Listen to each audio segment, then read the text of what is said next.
Bom dia, professor. Bom dia. Bom, acho que a gente pode começar, uma vez que está gravando, né? E aqueles que chegarem um pouquinho depois podem sempre retomar os primeiros recados, né?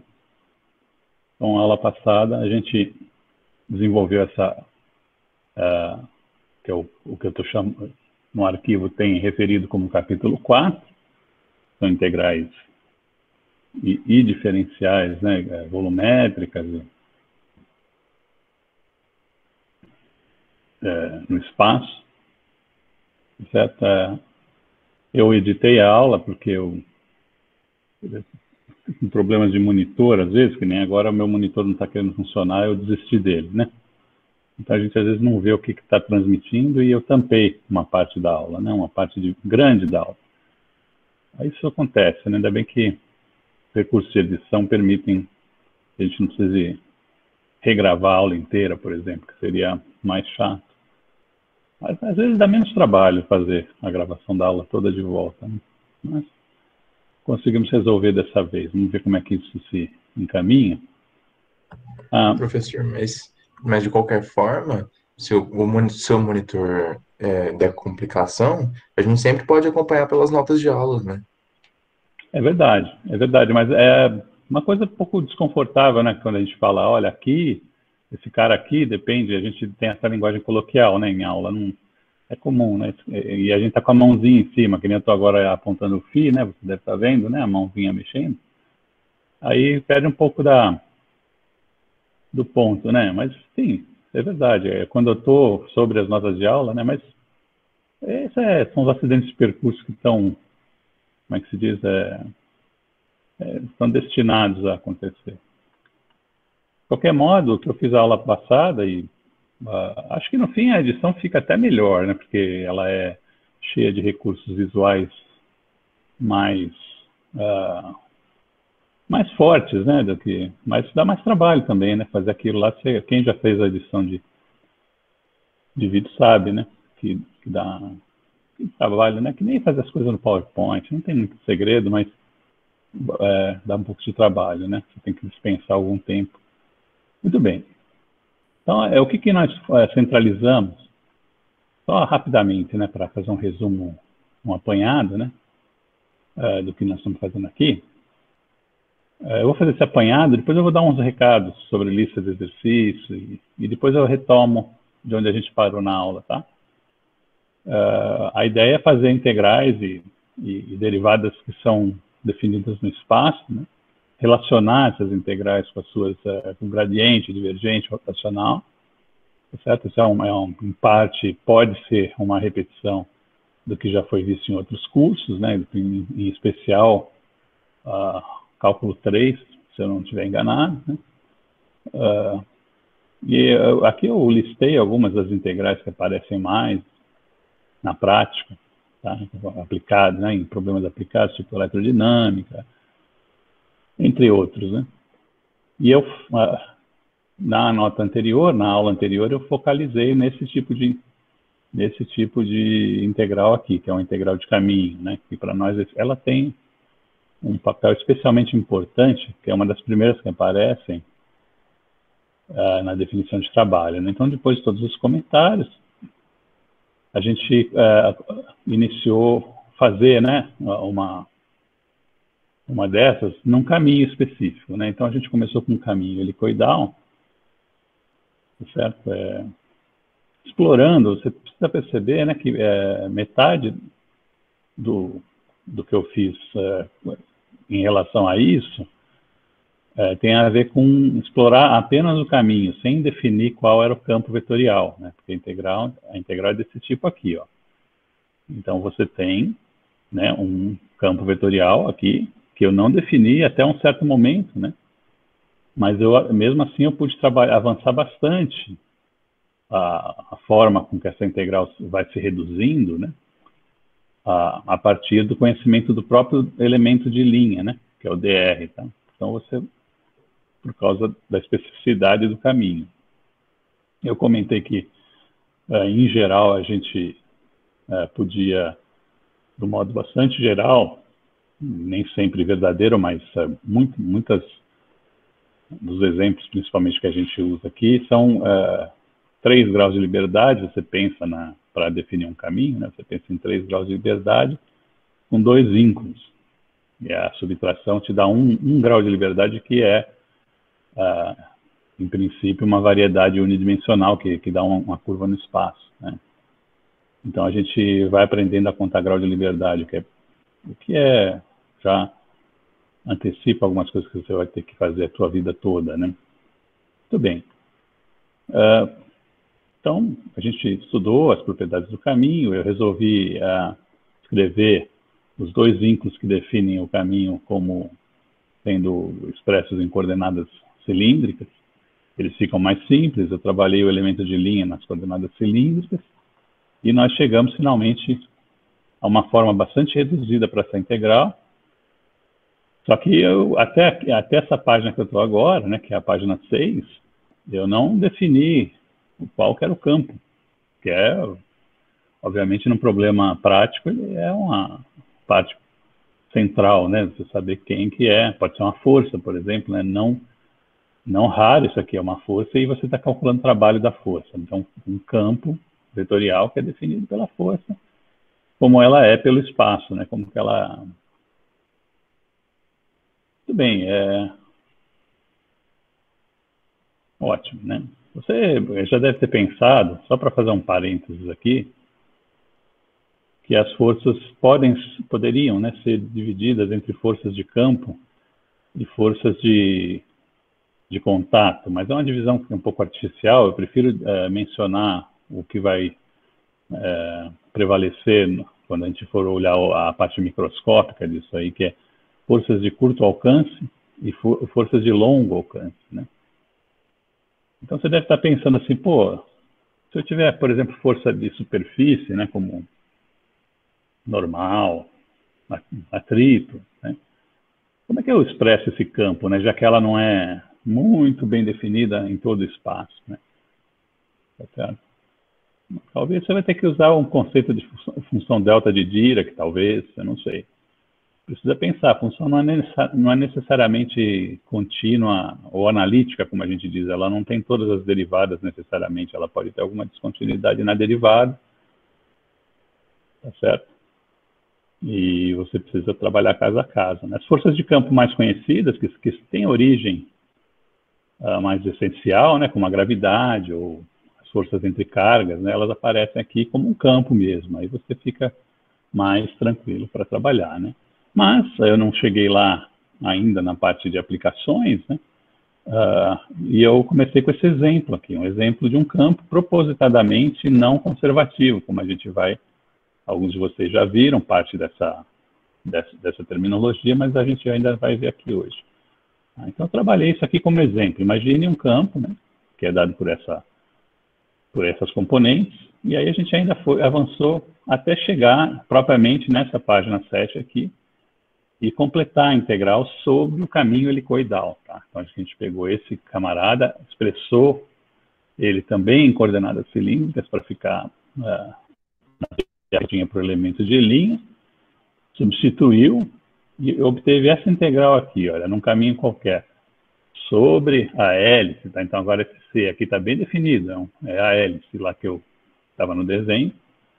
Você tem que a integral pode ser efetuada na variável θ. Eu posso inverter, posso colocar a variável z aqui, integrar na altura também, não tem problema nenhum. Desse jeito aqui é a maneira que eu sei completar, e eu completei. Então, dados 2 ângulos, A e B, naquela curva, ela tem esse aspecto aqui, tá bom? Então, dá para completar a integral daquele campo que eu propus, não conservativo, sobre esse caminho helicoidal, tá? Professor, você poderia ter escolhido um campo não conservativo, tá certo? E 2 caminhos relativamente mais simples do que esse, para mostrar que ela depende do caminho. Isso aí todo mundo sabe, né?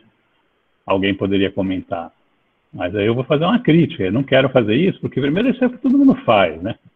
Já fica... Não, isso não é um bom argumento para recusar o que todo mundo faz, não é um bom argumento nem para recusar positivamente nem negativamente. E segundo, porque é importante a gente trabalhar um pouco mais, né? Como é que você estuda esse caminho, as propriedades dele, a geometria dele, porque nem sempre você vai ter caminhos simples, né? Claro, se você está querendo mostrar uma propriedade básica, como a gente faz quando quer mostrar que a força é conservativa, você usa um caminho mais simples, né? Escolhe um caminho mais simples, tá certo? Mas, eventualmente, você pode ter que fazer uma integral dessas, tá? Como é o caso quando você vai calcular, por exemplo, efeitos de dipolo magnético em eletromagnetismo, né? Que você quer caminhos que tenham geometria circular, né? Mas você precisa fazer, talvez, em coordenadas cilíndricas, né? Enfim, vamos praticando, né? A gente está numa fase que a gente pratica, então é uma boa prática. Fazer um caminho um pouco mais complicado e agora um outro mais simples. E a gente vai demonstrar cabalmente, né? Então, imagine o seguinte, imagine que agora eu defino dois ângulos naquela hélice, o ângulo 0 e o ângulo 2π. É uma volta completa sobre aquela hélice, tá? Positivamente, do 0 até o 2π, né? Na orientação que eu tinha desenhado, seria esse caminho aqui, ó, uma parte da hélice, que está aqui assim, né? Ela vai do 0, que eu adotei, se você olhar para as equações da hélice, você vai ver que o 0 eu adotei quando ela cruza aqui o eixo x, tá? Isso não é difícil de constatar, e é apenas do modo como você definiu a sua hélice. Poderia ser uma outra hélice que cruzasse em outro ponto no θ igual a 0, é uma questão de escolha, tá? Então, desde o 0 até o 2π, ela dá uma volta, e esse ponto B aqui está em cima do ponto A, verticalmente, tá? Então, o que eu fiz? Eu substituí aqui na função, que é essa aqui, os ângulos 0 para o A, né? E 2π para o B, né? Você vê que essas funções que são funções seno, elas dão 0, né? Porque elas estão em 0 ou 2π, tá? Então, dá tudo 0 aqui, né? Por exemplo, aqui dá seno de 4π, que é 0, ou seno de 0, que também é 0, e aqui também, que é seno de 2π ou seno de 0, né? Então, sobra esse termo aqui, né? E aqui vai ter o 2π menos 0, né? Então, vai sobrar 2π, cancela o meio, né? O meio cancela o 2 aqui, e o resultado é esse aqui, menos π ao quadrado. Tranquilo de fazer. Tendo a expressão pronta, né? Você faz essa integral nesse caminho e dá um resultado finito, proporcional ao raio ao quadrado, proporcional à projeção de área, né? Dessa hélice que ela tem no plano XY, por exemplo, mas com sinal trocado, né? E agora eu pego e faço essa integral nesse caminho que vai do A até B, mas vai seguindo a linha vertical. Professor, Pode falar. só um segundo. Eu não sei se eu entendi muito bem o porquê que o resultado fica negativo. É uma área que a gente está procurando, não é? Não, isso você não está calculando a área, você está integrando a integral de um campo, produto escalar com dr, né? A gente pode investigar isso, né? Se bem que possivelmente não tem nenhuma consequência fundamental, né? Mas a gente pode tentar ver isso aqui nas origens, aqui nas componentes do campo, né? O produto escalar, possivelmente nessa integração predominam os produtos escalares de sinal negativo durante a soma, né? Você pode tentar avaliar isso geometricamente, né? Pegar um cara que só tem componente y e que o próprio y depende... Aqui, nesse caso, seria mais prudente, mais eficiente você expressar o y em coordenadas, como está aqui, ó, em coordenadas cilíndricas mesmo, né? Para entender por que a integral fechou com um sinal negativo, tá? Não, o que eu posso dizer é que não há consequência nenhuma especial aqui nesse caso, tá? Porque eu não estou calculando nenhuma área, nenhuma força. Se fosse uma força, eu poderia definir, como a gente faz, né? Um sinal de acordo com... Isso é também uma questão de escolha, mas sempre a gente faz isso, né? A gente define que se o trabalho é feito pela força, digamos que ele seja positivo, mas se ele é feito pelo sistema, né, que faz a força, ele ganha, né, você que faz a força, ou a reação dela que faz a força, você fala que é negativo, por exemplo, tá? Então tem um sinal, né, que convenciona se a energia sai ou entra no sistema, né? Isso é importante depois, é uma escolha que, inclusive, é dividida, pela minha impressão, 50% e 50% na termodinâmica, a escolha desse sinal, né? Se o trabalho sai e entra no sistema, se ele é positivo ou negativo, tá? Você vai sentir isso quando você fizer termodinâmica, tá? Mas, tirante esses exemplos que eu estou dando aqui, nesse caso que é um exemplo tirado do chapéu, é um campo qualquer, ele não tem nenhuma consequência, não é? Por ser negativo, né? Se o sinal aparece aqui, né? E não tem nenhum argumento para dizer que ele não seria negativo, tá? Mas se você está preocupado... Entendi. Não, mas é importante, se você está preocupado, sempre que aparece, tem várias coisas que aparecem na nossa frente que a gente instigam a perguntar por que um sinal está negativo, ou por que, mais importante ainda, por que um denominador que tem uma diferença, ou seja, também um sinal negativo, né? Pode ser zero, eventualmente, se tem uma diferença, né? Porque quando que aquelas quantidades podem ser iguais que vai me dar uma divergência? Todas essas perguntas são importantes de serem feitas. Então, eu não estou... Por isso que eu falei bastante com relação à resposta, né? Enquanto eu falava, eu pensava um pouco, né? Para ver se, de repente, pode ser a razão, pode ser que está errada a integral. Se você conseguir um argumento que ela não pode dar negativa, né? Mas eu não vejo nenhum, tá? Então, o importante para nós aqui nesse espaço é que ela dê um valor finito, né? E, com isso, finito diferente de zero, nesse sentido mais amplo, né, de finito. E agora a gente faz a integral, que você possivelmente pode fazer de cabeça, daqui até aqui na vertical. Por que eu estou dizendo que você pode fazer de cabeça isso aqui? Esse é um dos caminhos mais simples, né? Veja, esse caminho, esse desenho está claro, mas ele está restrito ao plano ZX, né? Tá bom? Então, o elemento de linha dele é o DR, né? Ou DL, que tem gente que chama DL. Como que ele fica? Ele tem... Né? Deixa eu pôr aqui no quadro.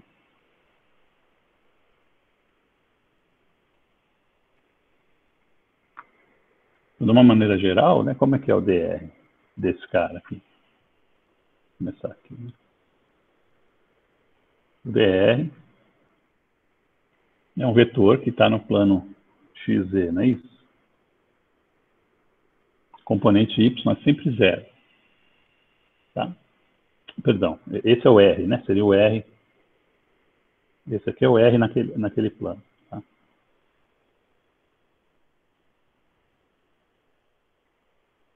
Então, esse aqui é o R, né? Portanto, DR, ele tem variações ao longo de X e variações ao longo de Z. Certo? Bom, então, como é que vai ser o psi pela DR? Vai ser psi-x dx mais psi-z dz, não é isso? Mas veja, note o seguinte. Esse é um caminho geral no plano XZ, né? Mas vamos voltar. Vamos voltar aqui nesse caminho que está aqui no desenho. Ó. Espera, deixa eu puxar aqui o apontador. Está aqui, ó. Tá vendo? E vamos notar mais uma coisa ainda, né? Esse caminho, ele tem... O X dele não varia. Ele é um caminho especial. Então, na verdade, o dx é zero para esse caminho. Tá? Então, para esse caminho, isso aqui, dx dele é zero também. Deixa eu colocar isso aqui para você ver aqui, né? Então, para esse caminho, o dx é zero. Né? Portanto, essa contribuição é nula, tá? Ora, só por causa do caminho, eu sei que essa parte aqui da integração vai dar psi-z dz apenas, tá?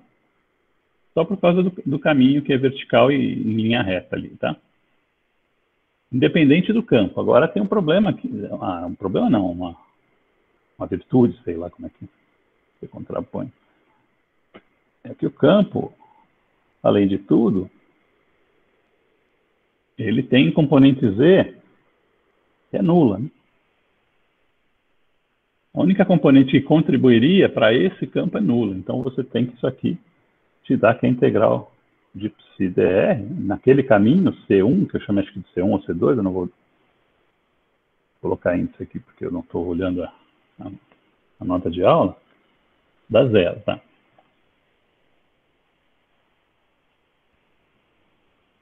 Então, cheguei à conclusão, sem fazer grandes esforços, né, que a integral nesse outro caminho aqui, que acho que eu chamei mesmo, não, C1 eu chamei esse primeiro, né? CH é o caminho helicoidal, por causa né, da palavra hélice, né? E o C1 é esse que eu falei aí, que dá zero. Então, você vê claramente que a integral, nesse caso, depende do caminho. Você pega dois caminhos diferentes e eu estou com resultados diferentes, tá?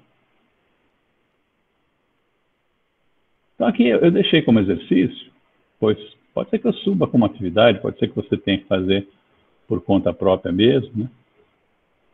Você que é mais interessado, né? Mostrar para outros dois caminhos, né?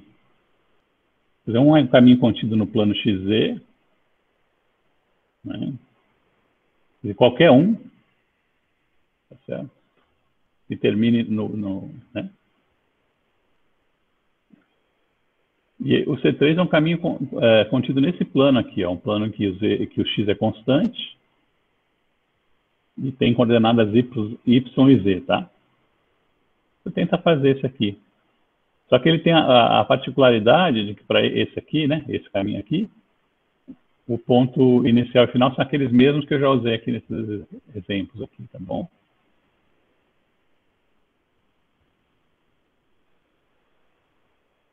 Então, isso coloca uma questão aqui, né? Eu quero saber se há condições gerais para que psi dependa ou não dependa da escolha do caminho. Isso é importante de se perguntar, tá? Alguma coisa sobre a natureza do campo que faça com que ele dependa ou não do caminho, né? Então, uma maneira de você impor que a função, que a integração dependa apenas dos pontos final e inicial, é você fazer isso aqui, ó. Você se restringir às funções, né, aos campos vetoriais que deem esse resultado, ou seja, o produto escalar dele com o elemento de linha seja uma diferencial, que a gente vai chamar de diferencial exata, para distinguir de diferencial não exata, mas no início histórico disso aqui, o pessoal nem chamava essa outra que é não exata de diferencial, tá? Uma diferencial integrável, uma diferencial não integrável. Um negócio meio bizarro em termos de terminologia, né? Mas a gente vai entender direito o que é isso. O que isso significa, né? Ou se ela não é integrável, como é que eu consegui fazer essa integral aqui, né? Você pode perguntar, né? Tá? Então, é uma terminologia apenas, né? Claro que você completa integrais no espaço dessas outras diferenciais, mas elas dependem do caminho. É basicamente isso, essa que é a origem da terminologia, mas a gente vai ver mais, vamos ficar mais íntimos isso aí, tá? Então, se isso aqui é uma diferencial, né, uma função de várias variáveis, então o que acontece? Se você integrar, ela vai retornar uma função, que o φ aqui é uma função bem definida no espaço inteiro, tá? O φ. E você vai ficar com a diferença, né, do φ calculado na posição inicial, que eu estou chamando na posição final, perdão, que eu estou chamando de B, e na posição inicial, que eu estou chamando de A. Tá certo? Isso aqui é quando você integra uma diferencial. Isso aqui é a mesma propriedade que você já vê lá no curso de cálculo 1, né? Uma integral definida, tá certo? De uma diferencial da própria função, fazendo a diferença nos dois pontos que a gente define, né, de saída e chegada, tá? Então, isso aqui garante que o resultado depende apenas da escolha dos pontos final e inicial e não do caminho que está entre eles, tá? Então, você pode, então, falar, não, então eu sei uma condição suficiente. Aqui eu coloquei num quadro em destaque, né, essa condição, né? Quando o campo psi é tal que existe uma função diferenciável, φ, tal que psi seja o gradiente dela, a integral é independente do caminho e o psi, que é o campo, recebe o nome de conservativo. Se for uma força, é uma força conservativa. Ok? Por enquanto, a gente demonstrou que essa condição é suficiente. A seguir, eu vou demonstrar que ela é necessária também, né? Depois que eu fizer esse exemplo. Então, aqui está resumindo a razão, né? Que você consegue, então, fazer uma integral que só depende dos pontos inicial e final. E o caso ilustrado, né? Então, qual que é a gente vai demonstrar que isso aqui não é conservativo por contradição. É uma maneira de fazer, né? Então, suponha que ela seja um gradiente de uma função qualquer, φ, né? Então, tentar determinar o φ. Então, qual é que é a condição, né, para que esse campo seja um gradiente, né? Que é a derivada do φ, que é a função escalar que resulta no psi, né? A derivada com relação a x, d é componente x, como está aqui nessa igualdade. A derivada com relação a y, d é componente y, como está aqui nessa outra igualdade. E a derivada de φ com relação a z, d é componente z, que é zero. Então, estão aqui as três igualdades que eu quero satisfazer. Então, basicamente, o que você vai fazer é fazer integrais, né, dessas derivadas, pensando sempre que você está com uma função de várias variáveis, né? Então, se a derivada parcial com relação a z é zero, começando pela mais simples, né, que sempre um zero, ele ou acaba com a sua vida de uma vez, ou resolve ela rápido, né? É meio extremo, né, o zero. Então, você vai pegar aqui e você fala assim, bom, então, essa função não depende de z, porque a derivada parcial com relação a z é zero, né? Essa função aqui. Então, a função é uma função de x em y, mais uma constante que não depende de ninguém. De forma mais geral. E o que eu fiz aqui nessa setinha aqui? Eu integrei essa relação e caí aqui. Tá todo mundo ouvindo aí? Sim, professor. Sim, professor. Tá vendo também? Sim, sim. Tá bom. Sim. Ok. Só porque, como caiu a conexão, às vezes as coisas não voltam direito. Então eu não quero ficar falando sozinho, que eu tive trauma da aula passada, da aula retrasada, não sei quando.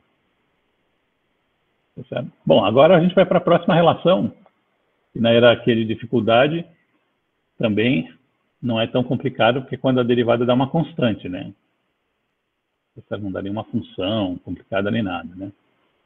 Então, se eu fizer a derivação com relação a y, tem que dar o lambda, né? Se eu substituir a derivação com relação a y, agora o φ já está parcialmente dado aqui como uma função de x, y mais uma constante, então eu derivo ela com relação a y, a constante vai embora, a condição recai sobre esse f aqui, que eu chamei de f, eu escolhi essa notação, tá? Então df dy tem que ser lambda. Ó, eu sei que quando eu tenho uma derivada com relação à variável e dá uma constante, que a função que gera isso é uma função linear, né? Ou seja, é o lambda vezes y, mais uma constante, possivelmente, né? Então, o f de xy tem que ser o lambda vezes y. Mas olha a constante como é que é. Ela não é uma constante na maneira geral, né? Ela é uma função de x, porque isso aqui, se for derivado com relação a y, também dá zero, parcialmente, se ela for uma função apenas de x. Tá? Então, é o único cuidado que você tem que ter quando faz integrais de derivadas múltiplas, é olhar para essa parte, né?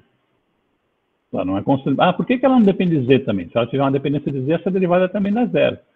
Porque a dependência de z já foi excluída aqui, ó.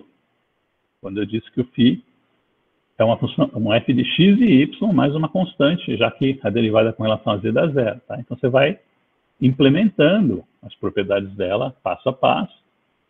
Então, a forma mais geral que condiz com as duas condições que eu acabei de implementação é essa aqui, mas não está terminado, porque agora eu vou finalmente para essa condição aqui, certo? Que é a derivada com relação a x dá o próprio y, que é essa última componente aqui. Mas veja, quando eu digo que a derivada com relação a x dá o y, eu estou dizendo que o dg dx, né, porque a derivada disso aqui com relação a x, aqui dá zero, não tem x aqui. Sobra essa aqui, ó, dg dx. Tá? Mas dg dx é igual a y, quer dizer que g de x não é só de x, é de y também. Né? Então, dizer assim, não, o g tem que ser um y ao quadrado. Não, não é, né? Porque com x, o y tem que ser xy, né? O g de x tem que ser xy, para quando derivar com relação a x dá o y. Mais uma constante, talvez, né? Mas isso já é uma contradição, né? Porque se ele só depende de x, então você chega na contradição, tá certo? E diz que você não consegue, e não consegue mesmo, determinar uma função escalar cujo gradiente seja esse campo. Então ele já não satisfaz nem a condição suficiente. Essa aqui é a única maneira de checar se isso aqui é um campo conservativo? Absolutamente não. Como a gente vai ver um pouquinho adiante, tá? Tem maneiras mais diretas de fazer isso. Agora, que diferencial, então, é essa, afinal de contas, já que existe uma função naquele caminho A, se A de R, ó, naquela hélice que eu comecei lá, não é? Que tinha raio A, caracteriza a hélice aqui. Aqui eu devia ter posto H por coerência com a notação inicial que eu chamei de H a hélice, né? Mas é a mesma, tá? Eu me referi ao raio da hélice, tá? São duas notações para a mesma coisa. A história é essa de que não tem uma função. Nossa, a diferencial dessa função aqui também é uma diferencial, né? Certo? Eu integrei. É uma diferencial, sim, senhor. Não é verdade? Por que você está falando que não é? Porque ela só vale, essa relação só vale para esse caminho. É por isso que eu estou falando. Não é uma função definida em todo espaço. Se você trocar o caminho, como eu exemplifiquei lá no comecinho, que deu zero, já é outra coisa. Então, se você consegue achar uma função num caminho, beleza, é uma diferencial também dessa função que leva à operação de integração. Não há dúvida sobre isso. Tá certo? Então, é preciso entender que essa nomenclatura não é em vão. Ou seja, quando eu chamo isso aqui, olha o tracinho que eu pus aqui, você vai se acostumando com isso. Tá? Esse tracinho quer dizer diferencial não exata. Ou seja, é um cara que pode ser integrado, mas ele vai te dar uma função diferente para cada caminho que você escolher. Isso é fundamental de você entender para quando você estiver estudando, por exemplo, processos em termodinâmica. Tá? É o lugar que mais, surpreendentemente, você ia achar que eu ia falar que era força, trabalho, né? Mas não, na termodinâmica que esse conceito vai se mostrar bastante importante, né? Se você não sabe, eu conto a historinha, né? E o Clausius, já na segunda metade do século XIX, né? Ele descobriu que a segunda lei da termodinâmica, ela pode ser olhada, né? Como você transformar uma diferencial não exata em uma exata, né? E que o fator integrante dessa mudança é o mesmo para todos os processos. É uma bênção isso aí, né? Tá certo? Eu vou tentar colocar essa questão como exemplo mais adiante. Por enquanto, você, espero que esteja claro aqui, né? O que é uma diferencial não exata, que tem um exemplo bem aqui na sua frente, ou seja, essa diferencial vai ser assim para um caminho específico, ela é dependente do caminho, não uma diferencial de uma função espacial que é a mesma em todos os pontos de espaço, tá?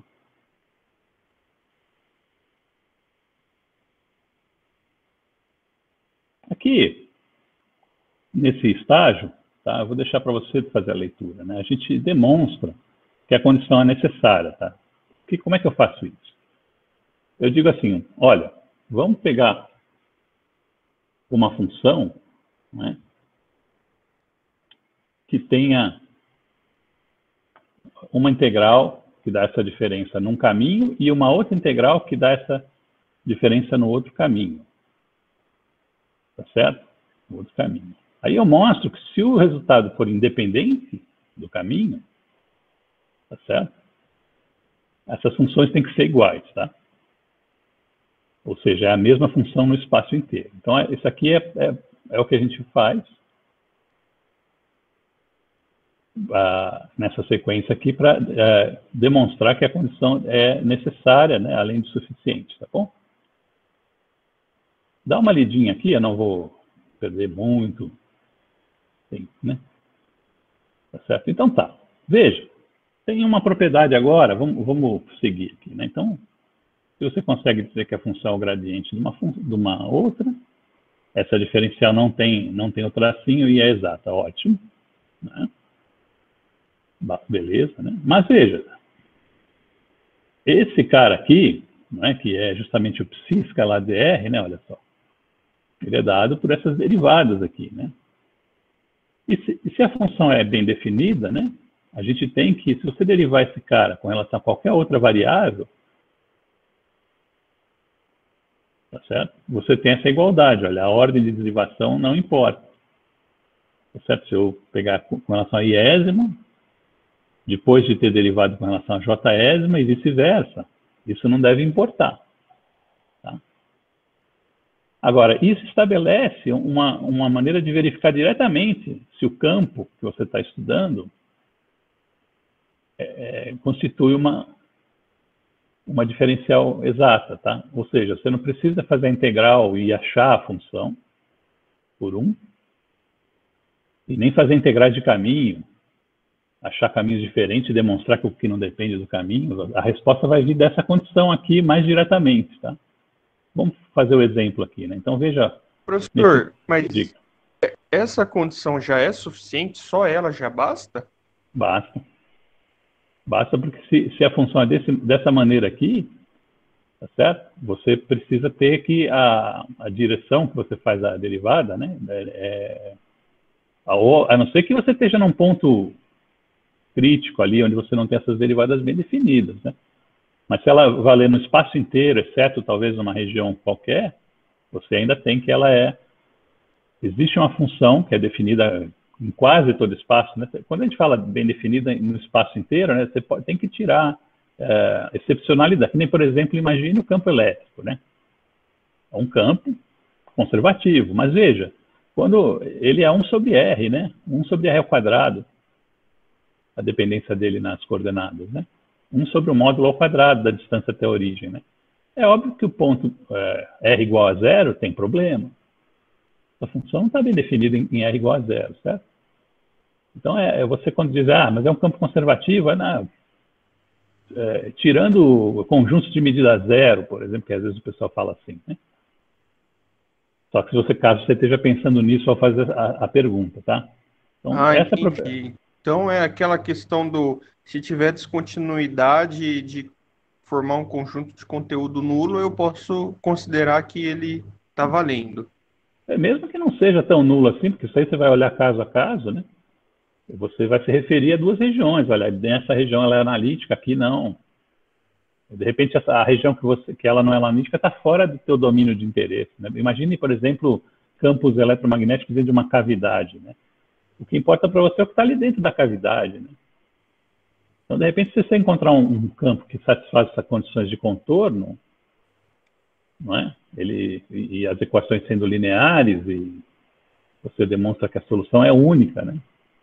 Eventualmente, você pode ter um campo que dê problema no infinito, por exemplo, que está longe daquela região que você vai usar. Tá certo? Então, isso a gente vai... por isso que a gente, às vezes, precisa olhar caso a caso, né? Isso aqui é uma condição mais geral sobre o espaço, a maioria dele, né? Muito bem. Então, aqui vamos demonstrar para esse campo que eu estou usando como exemplo que ele realmente não satisfaz, né? Quando a gente escreve, então, a diferencial dele que está dentro do integrando, né? Na maneira do produto escalar, que seria a componente x vezes o dx, mais a componente y vezes o dy, mais a componente z vezes o dz, que não está aqui, mas é porque a componente z é zero, né? E eu escrevi dessa maneira aqui, ó. Psi x dx, cy dx, que é a maneira mais genérica, né, de escrever isso. E você vê que, se você fizer, então, a derivada desse aqui com relação ao y, né, dá 1, porque a derivada disso aqui com relação a y dá 1. Mas se eu fizer a derivada da componente y com relação ao x, dá 0, porque lambda é constante. Então já não coincidiu. Já falhou aqui. Você tem que checar a derivada da componente z com relação ao x, se é igual a componente x com relação ao z. Tem que checar todas as 3, né? Dá 3 combinações, né, que você tem que checar, 3 igualdades, mas ela já falhou na primeira, então ela já não é conservativa, ou não representa um campo conservativo, tá? Então aqui a gente já pode parar. Então veja que dessa maneira eu tive a possibilidade de checar muito diretamente na forma do campo, né, se esse campo era conservativo ou não, dado que eu não discuti a necessidade da condição, né, como ela sendo necessária, mas está lá, você lê depois. E o importante é que as condições a condição é necessária e suficiente, ou seja, basta demonstrar que ela não é um gradiente, que ela já não é conservativa, ou seja, depende do caminho, de uma maneira geral, né? Você pode encontrar 2 caminhos que dêem a mesma coisa? Claro que sim. Certo? Mas, em geral, ela vai depender do caminho, né? Então, aqui a gente já tem 3 visões sobre esse assunto, né? Que estão colocadas aqui. Primeiro, a integral mesmo que a gente fez do caminho, né? Segundo, a fato dela ser um gradiente, que eu tentei demonstrar se ela era e não consegui, acabei caindo em contradição, você está lembrado. E terceiro, agora, a avaliação da propriedade, né, das funções que são diferenças exatas, que é dessa derivada nas direções x e y, com relação a todas, né, i e j, né, coordenadas, serem iguais, tá? Então tem essas três. Essa condição aqui, vamos voltar um pouquinho. Eu brinquei com você que você estava fazendo rotacional sem saber, né? Essa condição aqui, ela tem uma relação com o rotacional ser diferente de 0. Quando essa igualdade não é satisfeita, você pode demonstrar, depois a gente vai ver, né? Então a gente vai chegar nisso, tá? Muito bem. Então fizemos isso aqui, né? A gente já deve estar aqui tem um exemplo, né? O trabalho de uma força, né? Então tem tipos de força. É legal aqui olhar essa parte física, né? Porque começa a ter a conexão com a física, onde você pode fazer argumentos, que nem eu fiz aquele da cavidade, né? Em que você vai um pouquinho para além das propriedades matemáticas, né? Por exemplo, aqui, ó. Isso aqui define o trabalho de uma força. Qualquer força, né, é definida. E o trabalho é uma atribuição da força, né? Se alguém não apontou isso aí, claro que apontou, mas se não destacou, é importante. Ou seja, quando a gente se refere a uma partícula e calha de ser a força resultante, então você tem uma relação desse trabalho com a energia cinética, que tem um teorema até, né? O pessoal chama de teorema trabalho de energia cinética. Então tem todas essas propriedades importantes. O primeiro é o primer para o conceito de energia, trabalho, né? Beleza, está aqui, né? Então veja, aqui tem uma aplicação, né, para você dizer se a força gravitacional é conservativa. Você já sabe a resposta, mas é interessante praticar, né? Então você toma aqui. Deixa eu ver como é que eu fiz aqui nessa nota de aula. Eu acho que eu tentei achar um gradiente e achei. Isso é bom. Não é ruim tentar achar um gradiente. Só fala assim, é melhor eu avaliar direto daquele jeito que você fez por último, né? Para responder, só precisa isso mesmo. Mas nesse caso, como a gente está interessado possivelmente na física, né? Se você está respondendo uma questão de caderno e ninguém falou nada, você usa o método mais direto, mais rápido, que você vai para a próxima questão, né? Fazendo um exame de admissão na pós-graduação, né? Isso aí é estratégia sua. Você vai olhar o problema, né? Vai lidando com isso.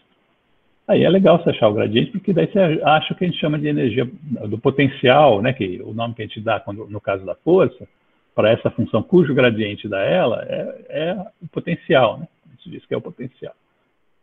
É uma terminologia, né? Então aqui, nesse caso, eu fiz, né? Eu coloquei em coordenadas esféricas, que é obviamente a simetria do problema, né? E fiz o problema, né? Peguei achei o gradiente, né? Não, na verdade não, olha só, estou vendo aqui agora, como essas notas são mais ou menos antigas, e eu chequei usando a última receita que eu falei das 3, né? Eu chequei essas derivadas em relação a variáveis da componente R com relação a θ era igual a da componente θ com relação a R, tá vendo? E elas passaram em todos os testes, né? Então, já é suficiente para eu dizer que ela é exata, que o F é conservativo, tá? Aí, aqui sim, acho que eu calculei o gradiente, né? De fato, o F pode ser dado como gradiente muito rápido, né? Eu fiz isso aqui muito rápido, com o potencial sendo o potencial gravitacional, né? Fica como, caso você não tenha feito isso em física A, fica como um exercício, né? Você demonstrar que o gradiente dessa função que está aqui embaixo, tá certo? Dá exatamente essa força que está aqui, expressada aqui, ó. Veja que aqui eu expressei, né? Algumas coisas importantes de comentar, talvez, né? Para vocês ouvirem mais vezes do que só 2 ou 3 ou 4 na graduação, né? A dependência com R ao cubo aqui vem do fato de que eu tenho um R cheio aqui, não tem um versor. Tá? Então, uma dessas divisões desse R aqui por um desses 3 R's aqui é o chapéu, né? O vetor do chapéu que dá uma direção e um sentido. E nesse caso, como é o R chapéu esférico, ele te dá um sentido para fora da origem, né? Aquela coordenada esférica que aponta, né, desde a origem até a superfície esférica, por exemplo, para fora dela e normalmente a superfície esférica, né? Então são vetores que saem da origem apontando para fora, né? Tá certo? Então o que seria isso aqui? Seria uma massinha pequena, por exemplo, aqui, uma massinha Mzinho, sendo atraída por uma outra grande, mas no referencial do centro daquela outra grande, né? A massa é grande não quer dizer que o objeto é grande, né? Porque a gente pode estar se referindo a objetos pontuais aqui, sem problema nenhum, tá? O G é uma constante positiva, como você já deve saber, né? E o sinal, então, tem um papel importante aqui, dizer que sempre, já que tudo que está aqui dentro vai ser positivo, tá? Módulo da distância até a origem, as massas e o G, que eu acabei de dizer que é uma constante positiva.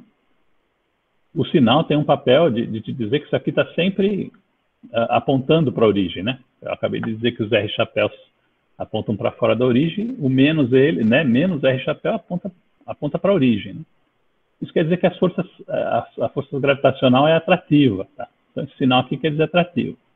Nas cargas, isso foi convencionado, né? A gente esconder o sinal da força dentro do valor da carga, é uma convenção.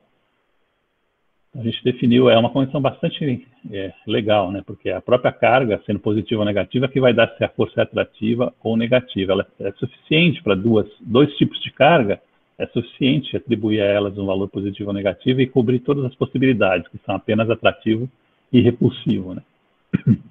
Tá certo? E aí o sinal também vai seguir essa convenção. Se for menos, é atrativo, são duas cargas de sinais diferentes, né? E se for mais, é porque são duas cargas de sinal igual. Você pode ver que se você botar duas cargas aqui em cima, estou me referindo à carga porque a força é muito parecida, né? A única diferença é que ela admite atrativo, os casos atrativo e repulsivo, portanto podem aparecer dois sinais aqui como consequência dos tipos de carga que você tem nesse produto aqui. Beleza? Se você não tinha dado nenhum pensamento a isso, está colocado aqui, né? Aqui eu falo do caso da termodinâmica, né?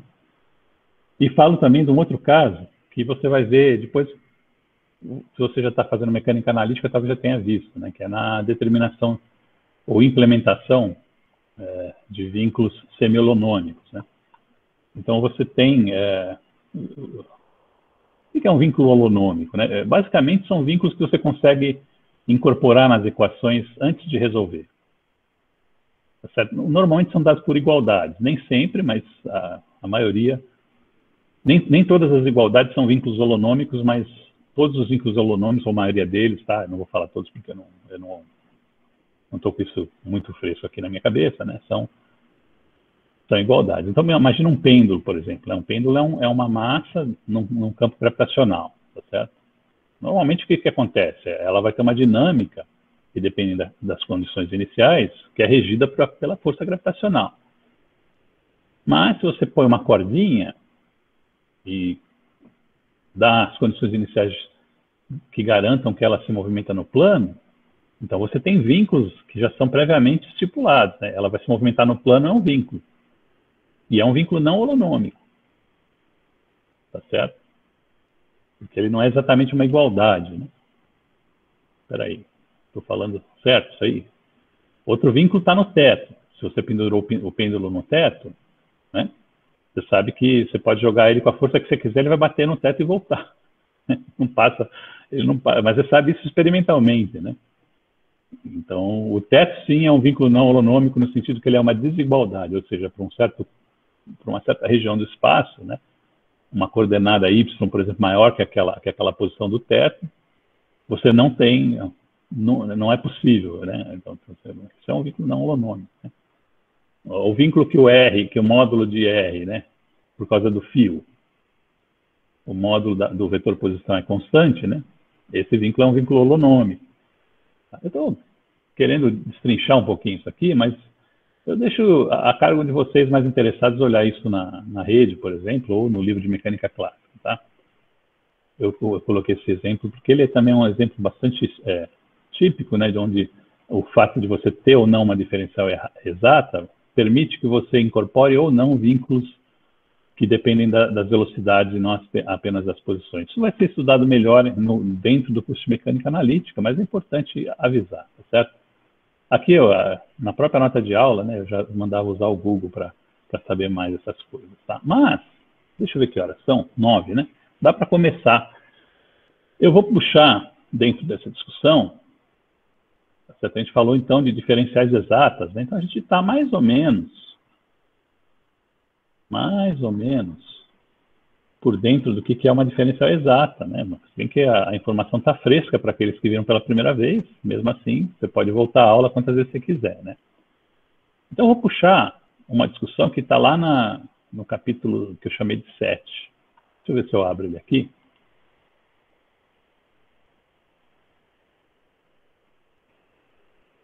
Porque já é na parte de equações diferenciais, tá certo? Que é uma parte para a gente cobrir, tá? Vou começar isso aqui, que a gente tem mais meia hora de aula, a gente quer também tirar um pouquinho de dúvida. Talvez eu falei que ia dar uns recados lá no começo sobre exercícios, né? Acabei não dando, dou no final da aula, o efeito vai ser o mesmo, até melhor, porque daí tem mais audiência agora, né? Se bem que está gravado, como tenho repetido, né? Então, veja, vamos ver como é que isso aqui tem uma relação com a solução de equações diferenciais, de uma maneira geral, tá? O conceito de diferencial exato está ligado. Então, vamos sair um pouco até da física, né? Quer dizer, não sai, porque você tem que saber resolver equação diferencial em física. Então, vamos tratar o problema de resolver uma equação diferencial de primeira ordem. Como é que é uma equação diferencial de primeira ordem? E eu vou começar a discussão falando de duas variáveis apenas, tá? Que a discussão é interessante o suficiente. Na termodinâmica, a gente também mantém, às vezes, a pressão e o volume como paradigmas, né, das variáveis, mas sempre pode ter mais, e podem ser outra, magnetização, etc., né? Mas a gente não perde tanta generalidade e consegue avançar um pouquinho em duas dimensões num problema que é importante, que são as equações diferenciais, né? Em particular, aqui nessa antecipação que eu estou propondo, as de primeira ordem, né? Então, eu quero relacionar soluções de equações de primeira ordem gerais com esse conceito de diferencial exata que eu acabei de abordar, certo? Vamos lá. Então, de uma maneira geral, tá? O que é uma equação diferencial de primeira ordem? É uma equação que a maior derivada que aparece nela é de primeira ordem, é 1, tá? É dy dx aqui. Tá bom? Para quem não viu a equação diferencial, você pode ter equações de segunda ordem, terceira ordem, que aí aparecem derivadas de ordem maior, segunda derivada, terceira derivada, assim por diante, tá? Essas aqui são as de primeira ordem. Em geral, elas têm métodos mais gerais de tratamento, de uma maneira geral aqui, tá? O fato de que a gente às vezes chama isso aqui de equação diferencial ordinária vem em contraste nessa linguagem com equações diferenciais parciais. Aqui eu estou falando de equação diferencial não parcial, né? Apesar que eu vou ter derivadas parciais aparecendo aqui, mas como pertencente à análise que eu acabei de fazer sobre se a diferencial é exata ou não e qual a relação que eu tenho com a solução dessa equação aqui, tá bom? Então, a proposta aqui é escrever a equação diferencial como uma diferencial mesmo, né? Você pega, como ela é de primeira ordem, você multiplica por dx, tá certo? E você tem esse tipo de igualdade a zero aqui. Essa é uma maneira bastante geral das equações diferenciais. Esse m e esse n aqui são funções de x e y, tá? De toda sorte. Então, isso aqui, se você reescrever como está aqui, você tem uma m de x e y, outro n aqui de x e y. É uma maneira bastante geral de escrever uma equação de primeira ordem. Tem várias delas. Por exemplo, quem já viu a equação de primeira ordem em algum exemplo dos cursos de física básica?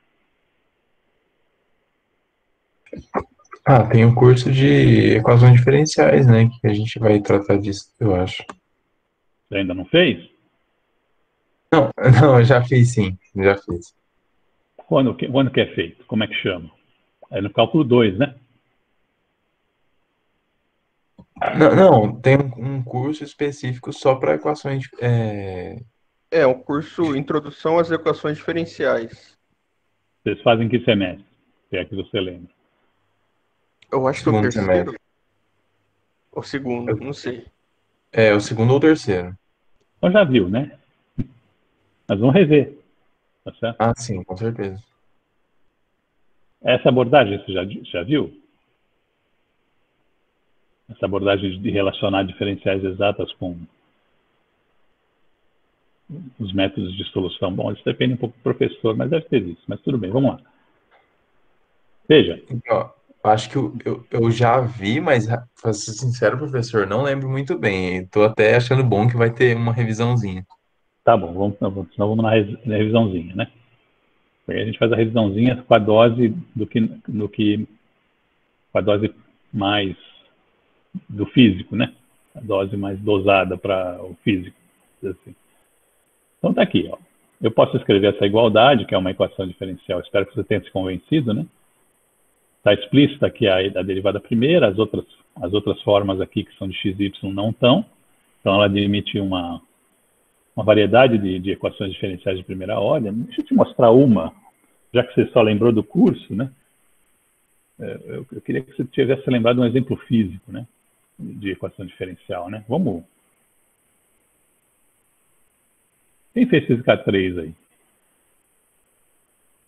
Não precisa responder. Quem fez física 3 vai nadar de braçada aqui nesse exemplo, né? Então, por exemplo, vou colocar aqui Vou estar fazendo de improviso, tá? Imagina que você tem um circuitinho assim, ó, eu sei que muitos de vocês odeiam isso aqui, é onde você tem um elemento que é um resistor e outro é um capacitor, né? Não tem problema não, tá? E aqui você tem uma fonte de tensão V constante, V0. Aí você fecha isso aqui, ó. Imagina que o capacitor está inicialmente descarregado, você fecha o circuito e quer saber como é que a tensão e a corrente variam com o tempo nesse sistema, né? Então você vai ter passando ali uma corrente, né, I, e está carregando o capacitor.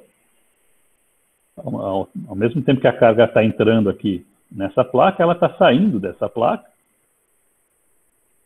de baixo, enquanto tem corrente circulando, tá? Mas como é que é a tensão no resistor, hein? Tensão no resistor é o resistor vezes a corrente, tá?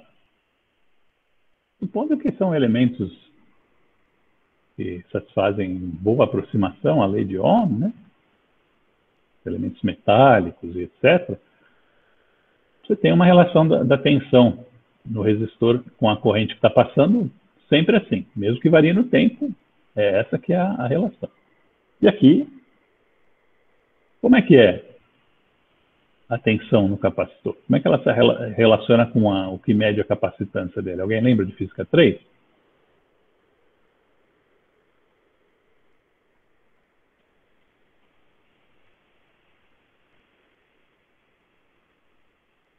Não lembra? É carga sobre DDP, alguma coisa assim? Ou não? É a carga Isso, dividida né? pela capacitância, né? Ah, é. Tipo, a Certo? capacitância é a carga sobre DDP. Isso. A carga dividida pela capacitância, que é constante. Em eletromagnetismo, se você explorar isso aí, você vai ver que isso aí precisa de considerações, né? O pessoal não chega, não sei porque não gosta. Tem um físico teórico aí que coisa de circuito, é coisa de tomada, fica todo cheio de bri-bri-bri, né? Mas isso é interessante, velho. Isso aqui, teoria de circuito, mesmo que o pessoal da engenharia elétrica vê melhor às vezes. Foi um bom curso, é óbvio, né? Presumindo, né? Essas representações são aproximações dos objetos que estão num circuito verdadeiro, né? Elas às vezes valem, às vezes não, né?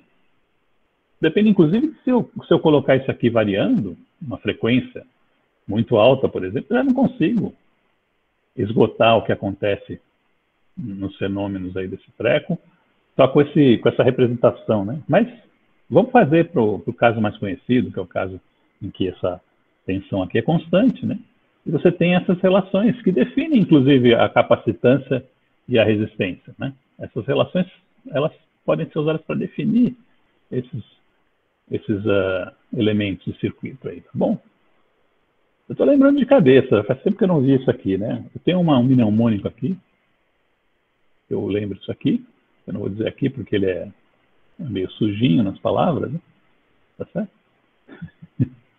E, bom, o que importa aqui é que se você tomar essas duas tensões aqui, você tem que ter igualdade, né, com a tensão que está nessa fonte que é constante, tá? Então, eu posso escrever isso aqui, né? Perdão.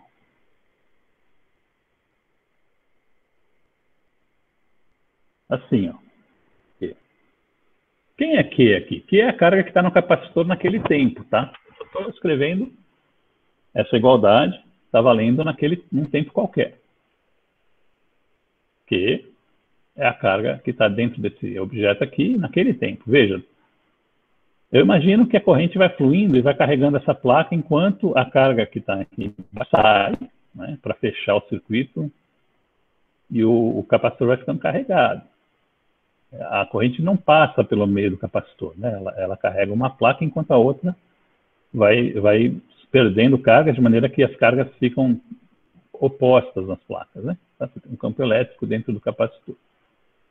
Certo? Então, bom, depois eu falo isso sobre energia, né? A energia que vai ser armazenada no campo elétrico aqui.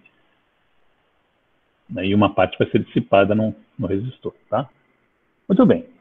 Isso aqui, então, se refere à carga nesse objeto, que está variando com o tempo, e a corrente que está passando aqui. Mas veja, carga, até onde a gente sabe, né? E pode ser que um dia se descubra exemplo que fira essa regra, se bem que vai ter muita mudança para fazer, caso descubra, né?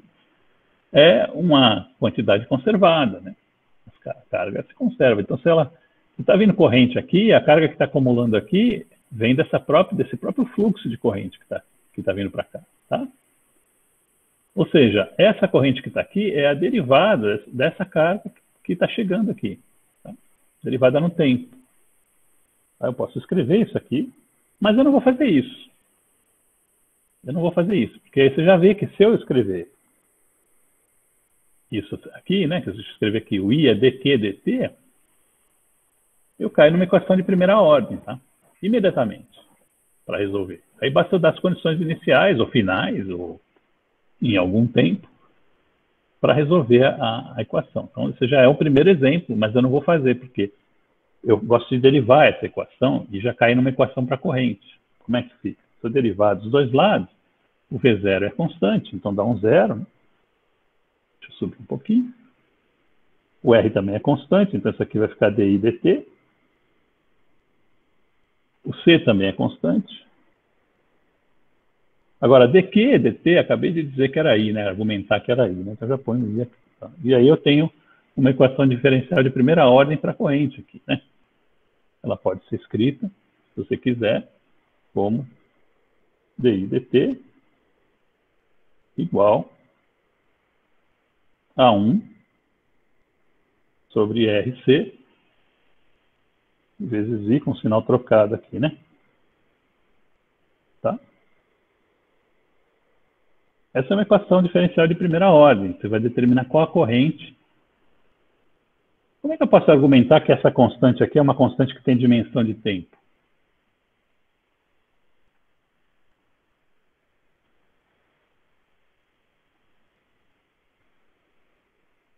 Ninguém? Está conectado ainda? Deixa eu ver aqui. Ah, sim, eu só não sei mesmo. Você precisa saber isso. Você vai dar aula de física?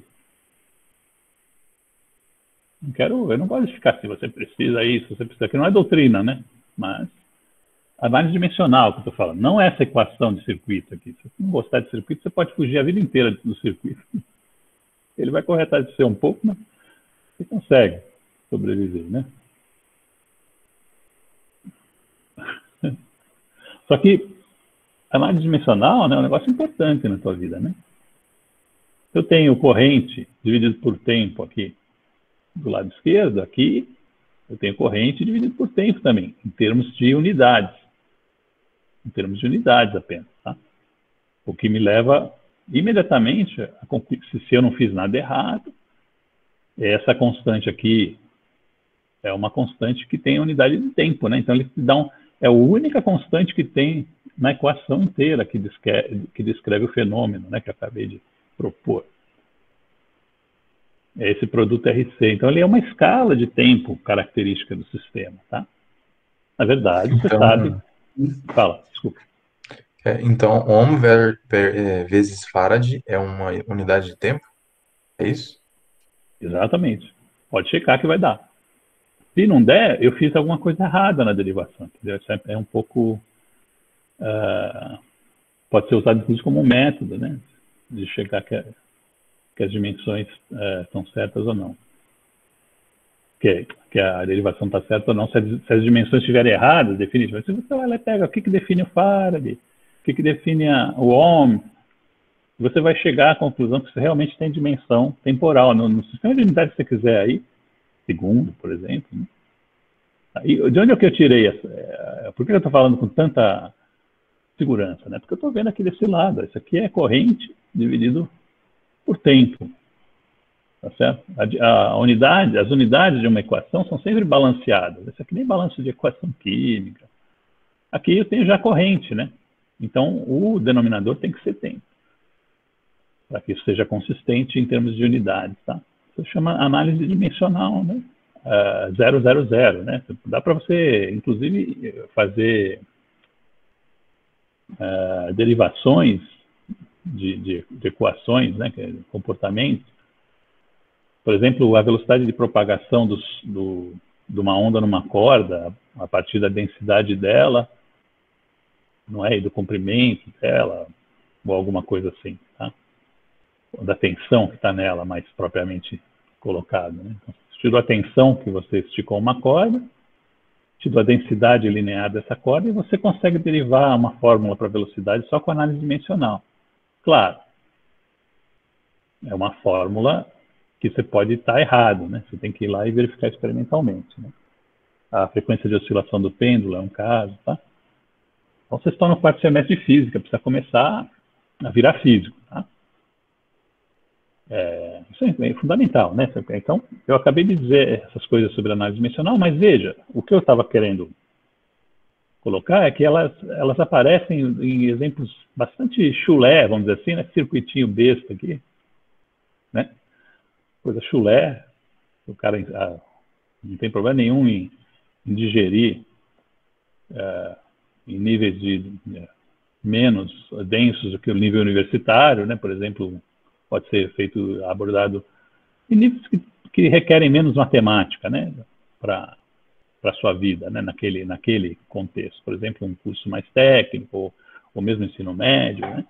Tá certo? E você pode Agora aqui eu já estou falando da equação diferencial que leva a você escrever a corrente, né? Eu vou escrever a solução disso aqui, você verifica, né? É fácil de ver, né? O I vai ser igual a um T igual a zero, se você souber, né? Ou I, uma escala qualquer de corrente, é elevado a menos tempo sobre RC. Tá? Essa é a solução dessa equação. Se você derivar, você vai ver que aparece o lado direito. Tá? Essa igualdade se satisfaz com essa solução. Tá? E em T igual a zero, você tem a corrente inicial. Né? Você pode determinar a partir dessa... Eu falei que o capacitor estava descarregado, né? Então, a corrente inicial, quando ele está descarregado, ele funciona como se fosse um curto-circuito, né? A corrente inicial é simplesmente o V0 dividido pelo R. Tá? Dividido pelo R. Você pode, inclusive, determinar quem são essas constantes, né? A partir...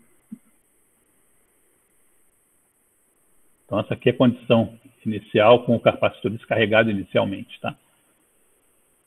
Então, você sabe direitinho como é que isso aqui vai se comportar no tempo. É engraçado que você verifica isso aí, você mede isso aí, está certinho.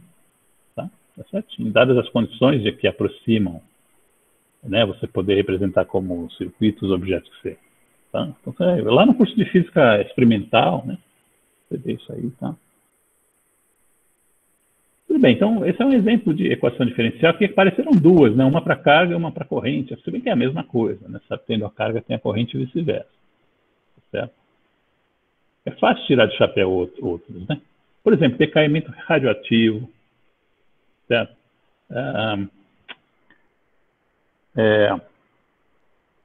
A própria pandemia, né? A pandemia é um bom exemplo, estava esquecendo aqui, né? São equações de primeira ordem. Tudo bem que você acopla uma na outra para poder ter um pico, né? Mas a primeira abordagem para reprodução, né? É uma equação de primeira ordem proporcional ao próprio tempo, que nem essa aqui, ó, parecida com essa aqui, ó. Tá? Tirando aqui o sinal, né? Então tem um crescimento exponencial, né? Vai lá olhar as equações, acho que é SI, os modelos, tá? Mais usados. Inclusive esses caras aí que fazem lá em Oxford, eles usam variações sobre o mesmo tema, né? Aquilo é data fitting. O pessoal chama de modelo, né? Modelagem, tem outras linguagens. Data fitting, basicamente você gera as curvas, né, de um sistema de equações acopladas e vai fitando aos dados, né, define uma série de parâmetros que têm significância, né, significado para a epidemia, né? Aí tem modelos aí que você implementa de acordo com a sua criatividade, mas ele parte de um contexto em que você tem equações de primeira ordem, né? E depois acopla elas, tá? Então, que mais, né? Ecologia, né? Sistemas reprodutivos, que é o vírus, no caso, né? Tá certo? Vamos, então, voltar aqui ao caso mais geral que a gente está tratando, tá? Só para, agora sim, né? Sempre quando chegar nos 20 minutos, 9 e 20, eu já começo a dizer que a aula se encaminha para o final, que é o caso, né? Então, veja, basicamente, então, uma equação de primeira ordem aqui para nós é uma equação, uma igualdade que tem que ser satisfeita. Você tem que achar quem é o y que satisfaz essa igualdade como função de x. Naquele caso era um i como função de t, mas é só uma questão de nomenclatura.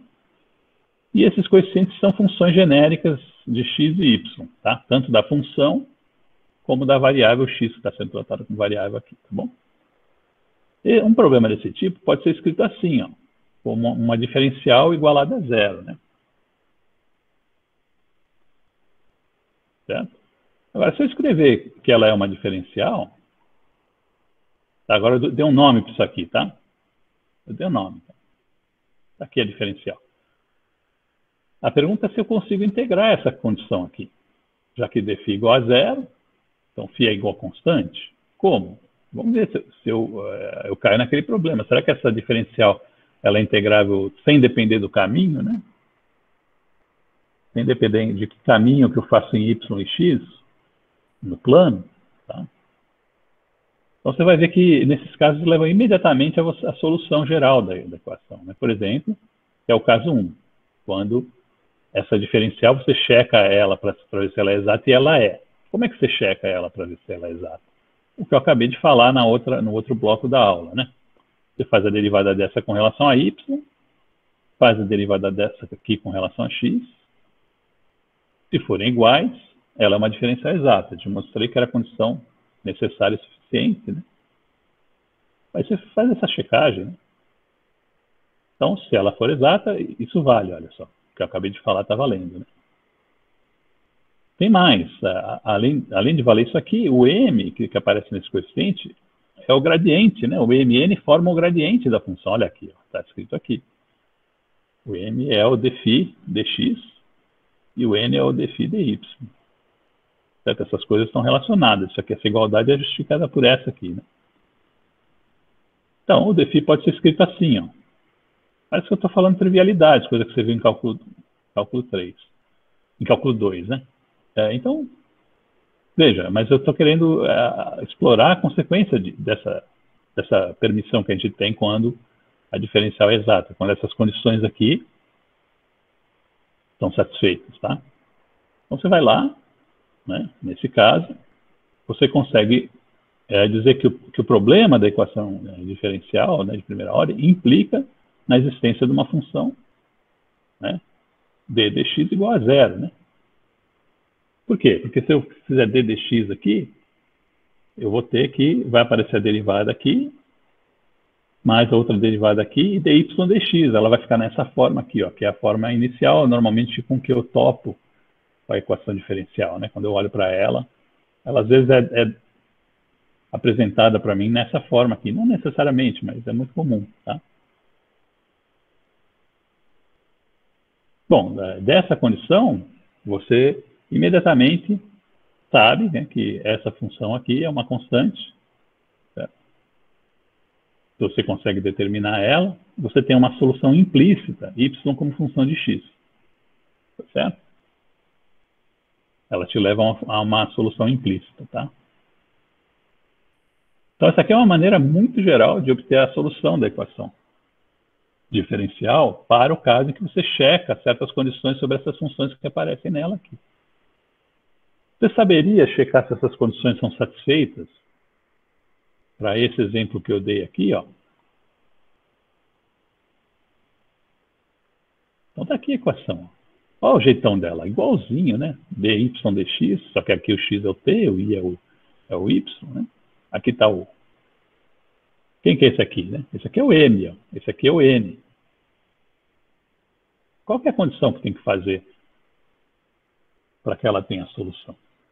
Deixa eu deixar isso aqui.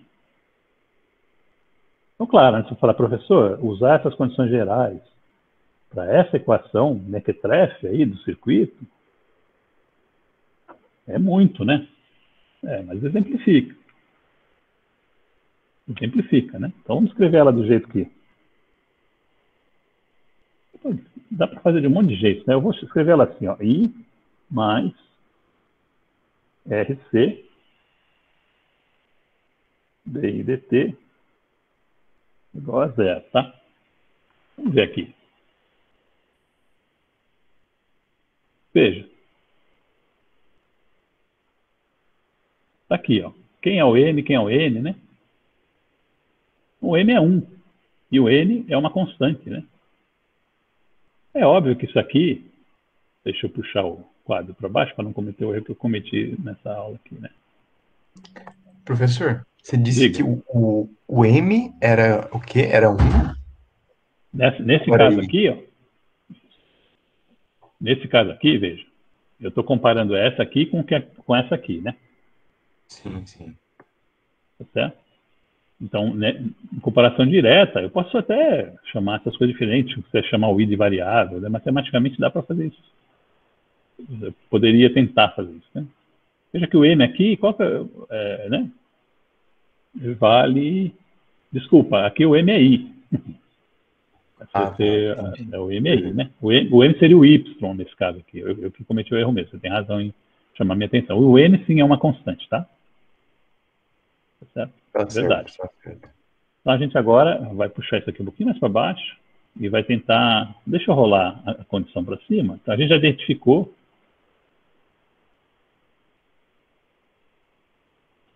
Está aqui a condição, ó. Eu quero checar, né? dm di, né? Tem que ser igual a dn dx, tá? Para que ela seja uma diferencial exata, não é isso? Ou seja, dn dt, né? É isso, tá certo? Aqui o m é o i, né? Sim, sim, sim. Tá, então, nesse caso, então, eu sou levado à conclusão de que não se trata de uma diferencial exata, não. Você vai precisar de um fator integrante. Porque o dm di dá 1, né? Dá 1, né? Se você olhar aqui, dm di, o m é o próprio i, né? dm di dá 1. O n, que é o RC, tá certo? Se você derivar com relação ao tempo, que é o x aqui no caso, dá 0. Então a igualdade não se satisfaz. Então você não está no caso 1 aqui, que eu chamei de caso 1. Não tem uma diferencial exata. Então eu chamei o bichinho de mequetrefe, né? Mas ele já é um caso, apesar de bastante simples, onde você não tem essa condição aqui. Ou seja, a diferencial não é exata. Que é o caso 2, tá? Que é o caso 2. Quando, então, esse defi é uma diferencial não exata. Ou seja, existe essa... O que a gente faz nesse caso? Esse aqui é o ponto central que agora eu vou querer colocar aqui, porque isso aqui vai avançar um pouquinho com relação ao conceito de diferencial exata e inexata que eu apresentei lá naquele outro contexto, né, no capítulo 4. Né? Agora estou aqui no capítulo 7, tá? Essas notas de aula. Só para você entender, tá? Eu proponho que eu consigo usar uma função de x e y, tá? Para multiplicar todo mundo aqui por x e y, de maneira que essa nova diferencial seja exata. Se eu vou conseguir fazer isso, eu tenho que verificar. Dá a proposta. Né? A gente quer usar, e esse mi de x e y, a gente dá um nome a ele de fator integrante. Ele vai transformar uma diferencial não exata em uma exata. Tá? Lá na termodinâmica, só para abrir esse parênteses, o calor, o dq, é uma diferencial cortada. Igual essa aqui, ó. A entropia já não. Isso é fundamental. Tá? E quem relaciona as duas é a temperatura. O dq sobre T é igual a ds. Você consegue um fator integrante em termos das variáveis, tá? Mas isso é por uma razão física. Isso aqui é mais legal. Quem foi buscar isso foi o Clausius, no princípio lá de Carnot, dos motores, né? Tá certo? Ele viu que aquela é uma propriedade que existia, uma fator integrante nesses processos, dado que eles tinham essa propriedade geral, né? Que era Carnot descobriu e também Kelvin, entre outros, né? Muito bem. Então aqui, de volta, fala. E como que descobre o fator integrante? Porque até Nesse, então a gente então, só entendeu que precisa de um fator, mas aí a gente não sabe qual que é ainda, né? Então, no caso do nosso contexto aqui, é um método matemático que você usa, né? E via de regra, você espera que para cada coisa diferente, o fator integrante seja diferente. Para cada, sei lá, se você está usando essa aqui para circuito, vai dar um fator integrante. Se eu estou usando essa equação para outro circuito, dá outro fator integrante, é outra equação, outros parâmetros, né? É isso. É isso. Essa que é a coisa legal da física para fazer a conexão com a parte do Clausius lá, né? Que ele descobriu que na termodinâmica tem o mesmo fator integrante para todos os processos, é 1 sobre a temperatura, né? Então isso já não é só matemática. Aqui na matemática, então, voltando a responder a sua pergunta, como que a gente acha o fator integrante? Aqui no caso 2 a gente já vai ver como é que pode fazer. Tá certo? Então tem maneiras de fazer isso. Tá? Elas podem ser vistas no curso de cálculo 2, eu já acompanhei um curso de cálculo 2 de longe, e vi que o professor deu isso aqui. Tá? Então, aqui nesse caso, então, a gente tem, né, eu imagino então que é o caso geral em que a diferencial não é exata, vamos propor então que a gente multiplique todo mundo por um mi, que eu chamo de fator integrante, está pulando a página aqui, está ele aqui, ó, tá vendo? Ó? É um mi de x e y, tá vendo aqui? E que agora essa diferencial agora é exata. Qual a condição sobre o mi? Como é que eu acho esse mi? É a pergunta que você fez. Vamos lá. Então, o que acontece? Bom, se essa nova diferencial é exata, olha para ela aqui, né? Infelizmente está na outra página, tem que ficar pulando. Aqui está o coeficiente do dx, aqui está o coeficiente do dy. Isso eu chamei de dpsi, agora ela é exata, né? Então, o que quer dizer isso? Que a derivada de tudo isso aqui com relação a y tem que ser igual à derivada de tudo isso aqui com relação a x, para que essa nova diferencial seja exata. Tá? Então, você vai ver se consegue achar um u que satisfaça isso aí. Daqui a condição, escrevi. Então, se eu aplicar a regra do produto de derivação, eu vou ter aqui o n vezes dmi dx, mais o mi vezes dn dx, que eu chutei lá para o outro lado, tá vendo? Mais, né, é igual, né, ao mi vezes dn dy, né, que está aqui, mais o m vezes dmi dy, que está aqui, já, sei lá, emparelhei, né, emparelhei desse lado de cá. Tá? Então, veja, o mi, né, ele vai satisfazer uma condição, né, que vai ser a razão desse cara por esse aqui, ó. Mas isso é uma fórmula geral, né, que ainda não sei resolver, porque aparece mi aqui também, mas calma, nós vamos fazer... Aí você começa a ter hipóteses, né? Você consegue achar certos tipos de mis que satisfazem direto outros. Isso acaba dando um leque de considerações que vão te levar a estudos específicos dentro das equações diferenciais. Vamos fazer o primeiro aqui, mas antes vamos enfatizar que essa diferença é diferente de zero. Então, eu posso dividir todo mundo por ela, né? Por que ela é diferente de zero? Porque ela vem da condição que a diferencial não é exata, ou seja, essa diferença está em vigor, né? Não existe, isso aqui não é igual, senão ela era uma diferencial exata e eu já saía direto pelo aquele outro procedimento, né? Então, veja, tá, então, isso aqui é uma solução muito genérica, a gente faz o seguinte, vamos tentar fazer, isso é completamente legítimo quando você está buscando uma solução, principalmente em equações diferenciais, é bom apontar isso aqui, né? Você não precisa, como é que se diz, você precisa achar uma solução. Essa aqui é a meta, você vai sentir isso, você já fez curso de equação diferencial, você sente isso aí. E é legal porque você consegue, que nem o caso dessa que é linear, você consegue demonstrar que uma vez achada a solução e satisfeitas as condições iniciais, no caso se for tempo, ou de contorno, se for coordenada, você tem teoremas de unicidade, você consegue demonstrar que elas são únicas, de uma maneira geral, com algumas considerações sobre a forma mais, né, ser linear e outras, tá? Então, se você acha uma solução e ajusta ela para as condições iniciais, você resolveu o problema. Então, as hipóteses que você faz no caminho, sobre funções que você está criando só para o teu propósito, a função mi é tua, né? Então, por exemplo, aqui, uma maneira de seguir um pouco adiante do que essa equação 1 aqui, é supor condições mais restritivas sobre o mi. Em vez de ela depender de x e y, vamos fazer uma que só dependa do x, para ver se eu consigo dar saída nesse problema. Então, ela é uma função de x e y, mas que só tem dependência no x. Tá? É uma forma, né? Então, nesse caso, você substituindo essa informação aqui, ó, você vê que essa derivada aqui vai ser a única que vai se transformar numa derivada ordinária, né, dmi dx, e essa aqui vai dar zero. Então, veja, você fica com essa condição aqui, né, que agora eu já olho para ela e vejo uma outra equação diferencial de primeira ordem, né, para o mi agora.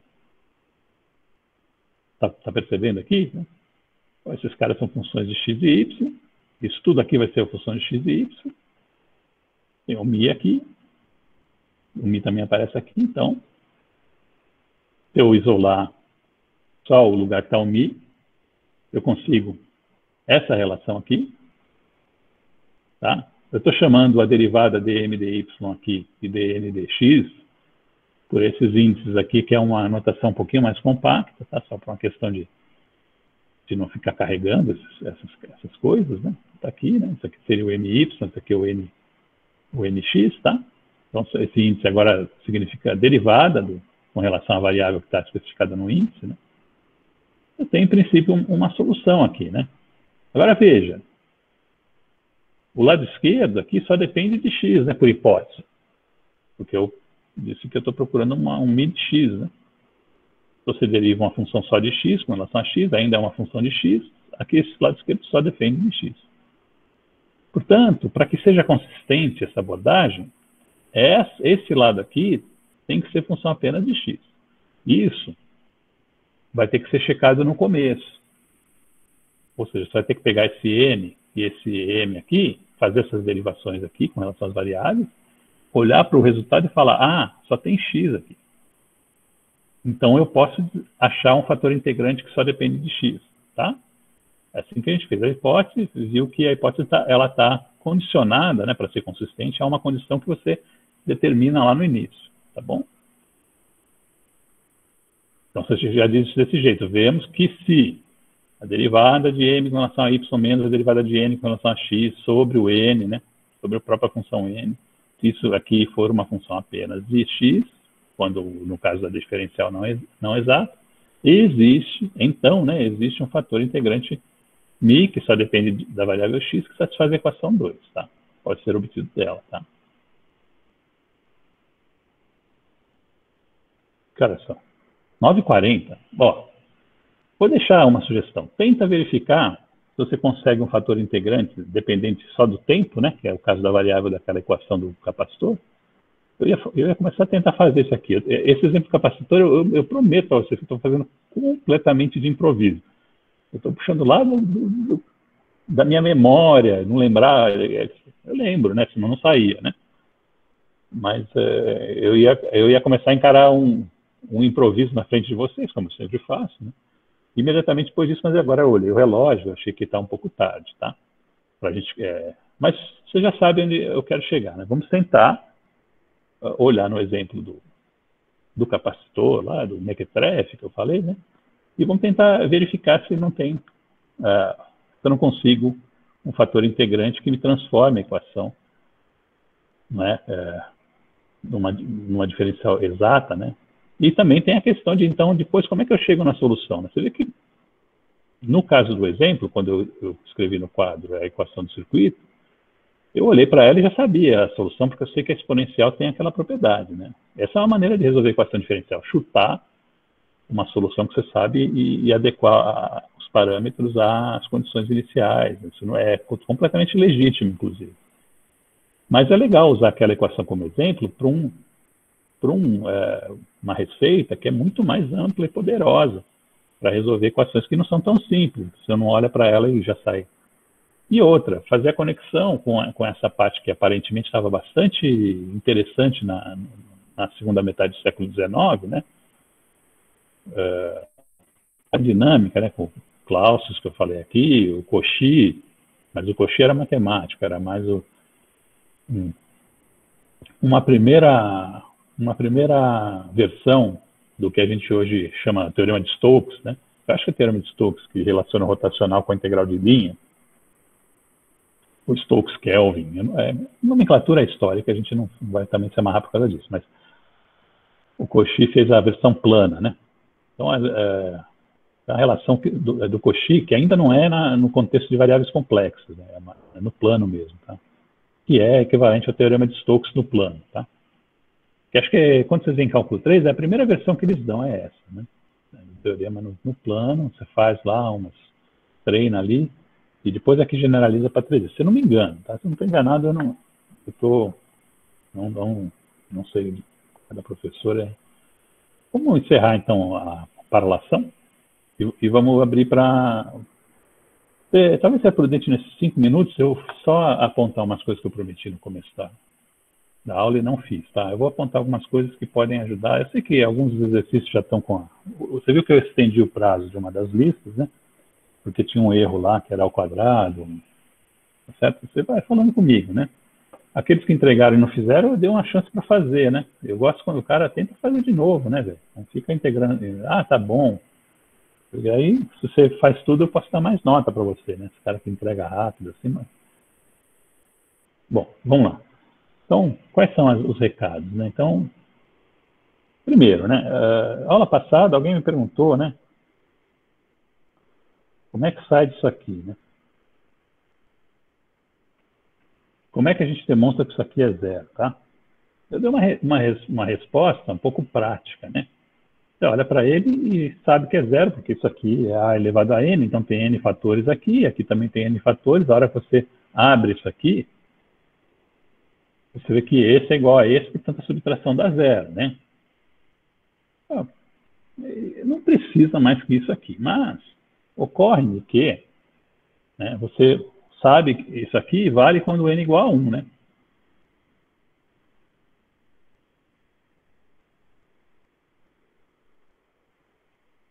Então, que tal você tentar estabelecer um processo indutivo, né, indução finita, que eu mandei até o vídeo para você, para demonstrar isso aqui? Precisa? Isso não precisa nesse caso, né, filho?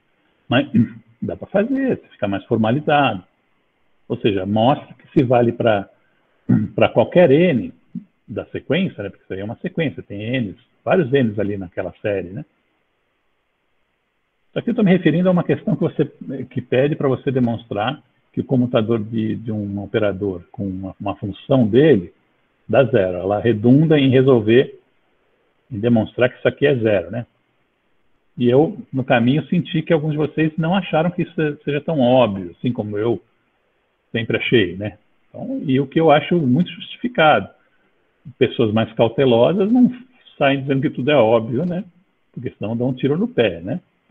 Eu aprecio isso aí. Eu deveria ser mais assim também, né? Daí eu teria virado matemático, possivelmente. Seria. Desculpa a piada, não aguento. Certo? Então, veja, dá para estabelecer isso, já que vale para o primeiro elemento da cadeira, da série, né? Se eu demonstrar que valendo para n vale para n mais 1, eu demonstrei para todos. Como é que eu posso fazer isso? Eu não vou escapar muito do que eu achei que era óbvio antes, né? De interpretar o que é essa potência, né? Então, eu não sei ainda quanto que dá isso aqui, ó.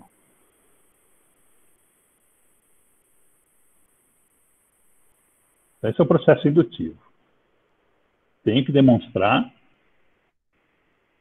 demonstrar, usando que vale para n, que também consigo demonstrar que vale para n mais 1. Tá certo? Esse é o processo indutivo. Então, esse aqui eu não posso ainda colocar zero aqui ainda não. Como é que eu faço a sequência disso? Bom, aí eu vou cair no que, no fundo, é só uma maneira mais formal de falar o que eu já tinha dito naquela aula, né? Que o AN mais 1, certo? É igual ao A vezes AN, né? Então, isso aqui você tem A vezes o A vezes AN. Isso aqui é o que define a AN mais 1, né? Certo? Certo. Então, vou fazer aqui também. Então, é o A vezes AN. Tá? Substituir aqui também, ó, tá? Né? Mas veja, é a mesma coisa que eu fiz antes, só que com a roupagem melhor, um terno melhor, né? Eu não quero que você... Veja o que eu posso olhar para cá, ó. E daí eu ponho esse A em evidência, né? Põe esse A que está aqui, ó, do lado esquerdo, eu ponho em evidência.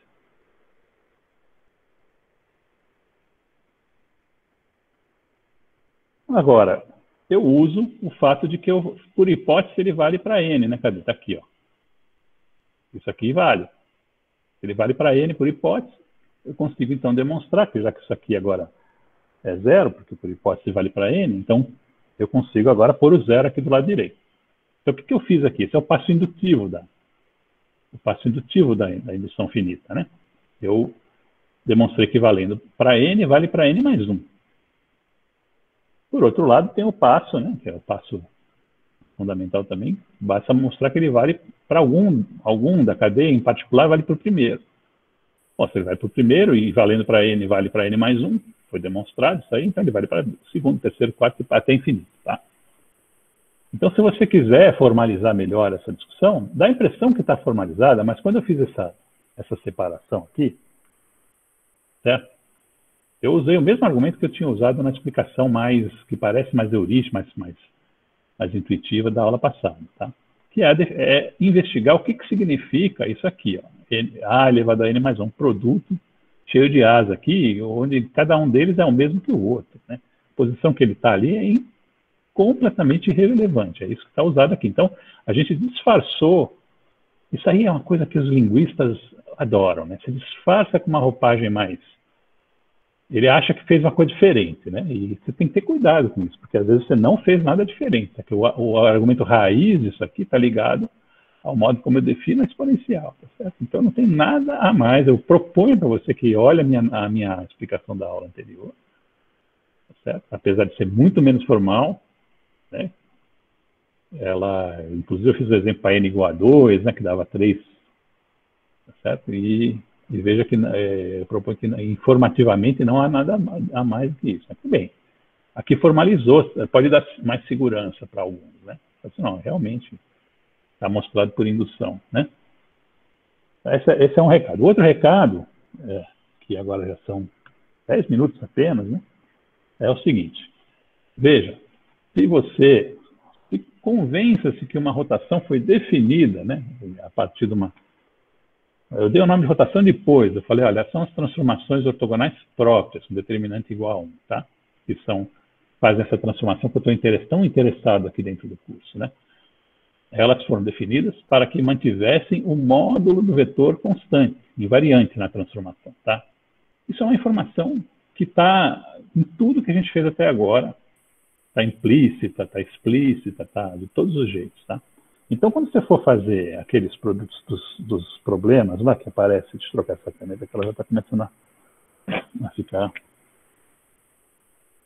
Quando você for fazer coisas desse tipo, ó, NA e NB, que aparece num dos exercícios, tá? Fala assim, bom, tem dois produtos escalares, né? Se o B for o A rodado, ou seja, se a partir do A eu obtenho o B por uma rotação, e vice-versa, porque se a rotação leva ao B, a rotação inversa, que sempre tem, leva ao A, tá certo?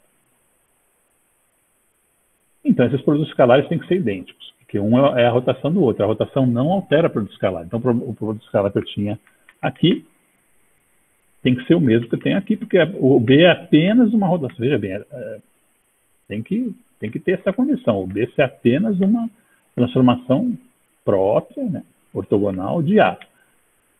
Certo? Nada mais. Não vai ter uma translação, não vai ter uma composição de transformações diferentes, né?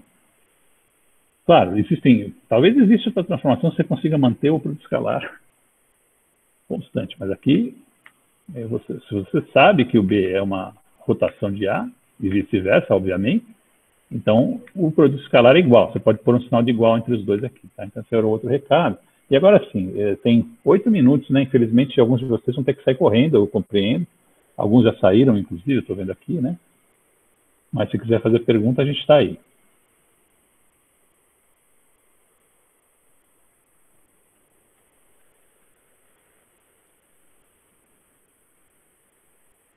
Não, professor, acho que por enquanto não. Qualquer coisa eu posso te mandar um e-mail Sempre. para... Porque eu estava pensando sobre o exercício que o senhor postergou para quarta-feira, né? Só que eu não consegui pensar direito porque eu estava preocupado com o que era para segunda. Aí qualquer coisa eu vou te mandar um e-mail, beleza? Eu estou segurando os outros. Eu tenho já duas listas não, né? Duas atividades, né? Prontas, que eu dei uma seguradinha para...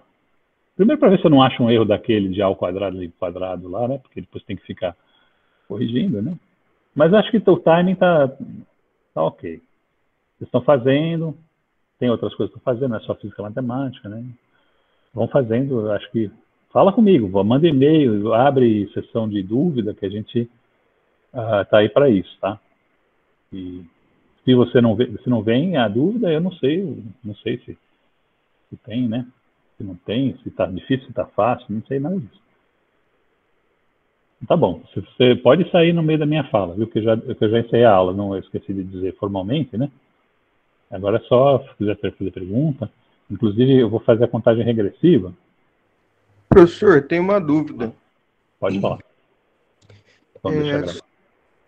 Eu estava fazendo um curso de análise na reta E os axiomas de Peano, se não me engano, é o quarto axioma, é o axioma da indução. Porém, esse axioma, ele só fala sobre os naturais.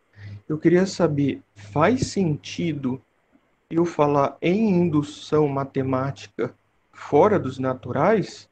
Faz sentido eu estender isso para os reais, por exemplo? Não sei a resposta. Não sei a resposta, eu nunca pensei nisso. Para os inteiros, eu acredito que sim, né? Porque você pode somar de menos um número qualquer, de menos infinito até mais infinito, e eles se relacionam uns com os outros muito da mesma maneira que os naturais, né? Então, para os inteiros, acho que não há problema. Inclusive, acho que eu já usei indução finita no contexto dos inteiros. Não há problema nenhum. Aí você vai mostrar para um, você tem que mostrar que vale para o anterior também, possivelmente, para você mostrar para todo mundo que está para trás também, né? Porque se for uma soma infinita, por exemplo, que vai de menos infinito até mais infinito nos inteiros, né? Você tem que mostrar para o posterior e para o anterior. Eu acredito, tá? Estou falando isso sem... Eu não sei se é automático. Se uma vez mostrado para n, vale para n mais 1, já é automático que também se vale para n mais 1, vale para n. Isso é reversível, né? Essa demonstração. Com essa preocupação, eu já te diria que dá para a gente pensar em estender esse, e acho que se estende sem problemas para o inteiro. Para os reais, uma ótima pergunta. Eu gostaria, se você achar a resposta para ela, eu queria que você me dissesse, porque é bacana, tudo os matemáticos querem. Tá? O cara mostra que 1 sobre 12 é igual a soma de 1 mais 2 mais 3 mais 4 mais 5 menos 1 sobre 12, né?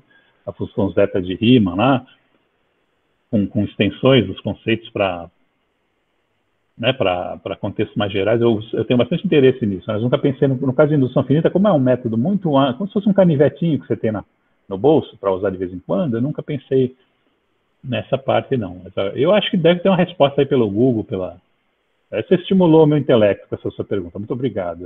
Eu realmente não sei se dá para estender para... ó, deixa eu te falar, já que eu gostei da pergunta, né? Desculpa, acho que está segurando aqui, mas o problema da contagem, né, e essa distinção entre inteiros ou naturais e reais, ele aparece também na mecânica quântica, quando a gente quer falar de estados, né, contínuos, tá, que estão no contínuo, que é o estado que é indexado pela posição, pelo momento, né. De vez em quando você tem que enfiar os caras numa caixa para discretizar o seu conjunto numérico, senão você não sabe contar. É um problema central, assim, tem várias coisas relacionadas com isso que eu já vi, mas eu nunca explorei do jeito que eu gostaria de ter explorado, né? Por exemplo, condições de contorno que perguntam se você consegue ouvir o som do tambor. É óbvio que você consegue ouvir o som do tambor, mas se você consegue determinar a forma do tambor a partir de ouvir o som dele, né? É um problema que chama do espalhamento inverso, né? É um problema que se desenvolveu, inclusive tem método e tudo, mas deixa para lá. São problemas que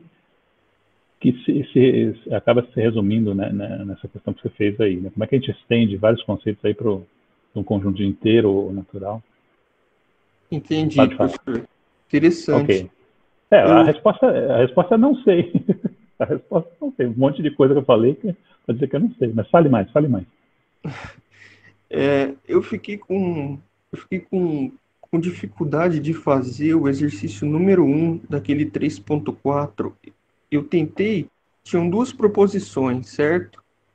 Eu consegui, usando a primeira como hipótese, a segunda é bem fácil de estender, mas agora eu preciso provar a primeira. E a primeira, eu tive dificuldade. Eu tentei usar o símbolo de Levi-Civita para demonstrar, Essa mas questão aqui, né? saiu meio Essa questão aqui? essa mesmo. Tá. Só para contextualizar, né? Você teve dificuldade, o que ele fala aqui?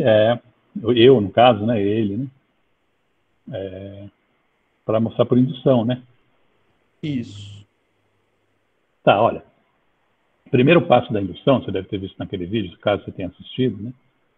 É mostrar que vale para n igual a 1, por exemplo. Porque aqui é o universo que a gente quer dos naturais, né? Furados, né? Sem o zero.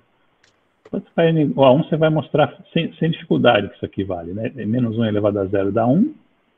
Aqui dá 2 menos 1 dá 1. Então, n atuando para a direita vetora é igual a n atuando para a direita vetora, então vale para n igual a 1. E aqui, igualmente, vale para n igual a 1, né? Aí você precisa demonstrar que isso aqui, valendo para n, por hipótese, vale para n mais 1. Então, você precisa estabelecer essas igualdades para o n mais 1. Como é que você faz isso? Você põe o n mais 1 e desenvolve sem assumir a igualdade. Eventualmente, você rearranja esses caras para que eles fiquem na forma do n, que você sabe que vale. E aí você consegue, igual eu fiz aqui com A, né? Igual eu fiz aqui com A, né? Aí você consegue demonstrar essas relações. Não tem muito... Aqui não tem muito segredo, tá? Eu não entendi direito qual foi a sua dificuldade, né? Mas eu já fiz esse problema, né? Mais de uma vez para os amigos estão, então não é problemático, tá? Pode falar de novo. Se você percebeu que eu não entendi alguma coisa que você disse sobre a sua dificuldade, pode falar de novo, caso você não tenha aula, né? Porque a maioria das pessoas já saíram, inclusive. A minha dificuldade é mais em operar com o símbolo de Levi-Civita. Eu realmente não consegui Mas você não precisa entendê-lo usar. bem. Você não precisa usar ele aqui.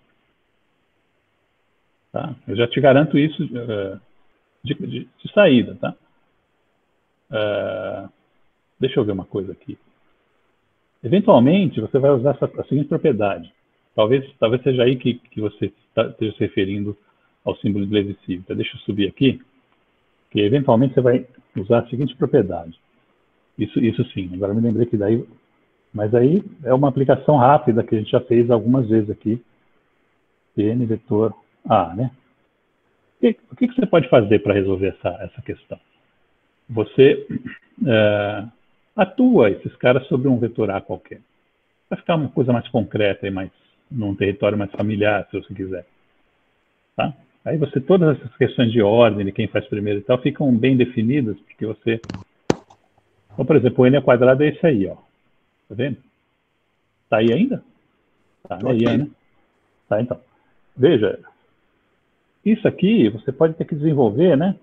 Usando o fato de que ele é igual a n escalar A ao longo de n. Você vai ter que usar isso. Menos o A, porque é n escalar n ao longo de A, né? Isso aqui é igual. No passo que você... A parte do n para mostrar que vale para n mais 1, no caso do número inteiro lá, né? Você vai usar essa relação aqui. Talvez aqui, se você não lembrasse dessa relação, você teria que pôr o tensor de Levi-Civita só para efetuar, mas é só uma coisa de ferramenta, né? O importante é que você tenha essa relação aqui. Nesse nível, você já não precisa mais a gente não é que nem os cursos da matemática. Você não demonstrou isso aqui. A gente já demonstrou que essa fórmula vale. Lá naquela lista que você fez, do Panofsky-Phillips. Eu fiz isso aqui ao vivo, né? Certo? Então, se você quiser memorizar aquele mnemônico, A, B, C, igual a BAC menos B, ABC, né? É melhor até, né?